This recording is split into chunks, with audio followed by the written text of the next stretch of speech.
Hello again. How did you get on yesterday thinking about teams and the team that you are in? Hopefully you've got some ideas now about the strengths and weaknesses of your team and are ready to start looking at what good teamwork really consists of and the areas that you need to focus in on. Now we're going to draw on the work of Patrick Lencioni again, adjusting it slightly to look at the 5 essential behaviours of a team.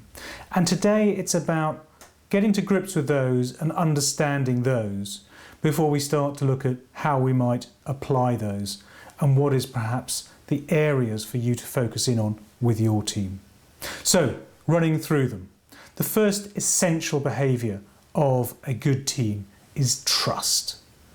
Trust between team members that allows them to be totally open and honest, that allows people to feel part of the team, feel unthreatened, feel close to their team members, that they can share.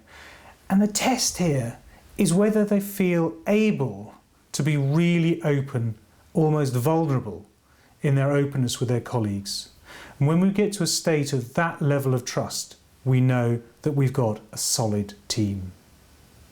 The second area of the second essential behaviour then is the ability to use constructively conflict within the team. And what we mean by that is the ability to be able to challenge colleagues, to discuss things robustly. And that is essential, and then trust is essential so that we can achieve that state where we can debate robustly, but then agree at the end that we can move forward, having had that debate, had that creative use, constructive use of conflict, and then build on that, having achieved a deeper level of understanding and commitment to whatever the team's answer is. And that is the essential behaviour number 3, is commitment. Once we've achieved trust and we've used constructively conflict, it's then the team is able to commit deeply and powerfully to the agreed course of action. And everybody does that. So fourthly, then, is accountability. And this is fundamental in terms of a team going from an average, ordinary team through to being a really high-performing one. It's that everybody holds each other accountable to the commitments that they've made.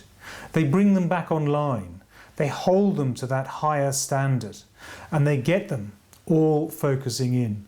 And indeed, it reaches a situation where people will want to let down the team. They will feel it's essential that they perform, and they perform as they've all agreed. And finally, the 5th essential behaviour is a results orientation. It's the attention to detail that gets people focusing on the results that the whole team have agreed, and everybody works towards that, being held to account by their colleagues, not just being busy, but actually delivering the results that have been agreed. So we've got trust, we've got constructive use of conflict, commitment, accountability, and an attention to results. If those 5 areas are present, then you'll have a high-performing team. But let's not underestimate it. These are not easy to achieve. So tomorrow we'll talk about, or in the next segment, the next module, we'll talk about how we might get there and where the importance lies.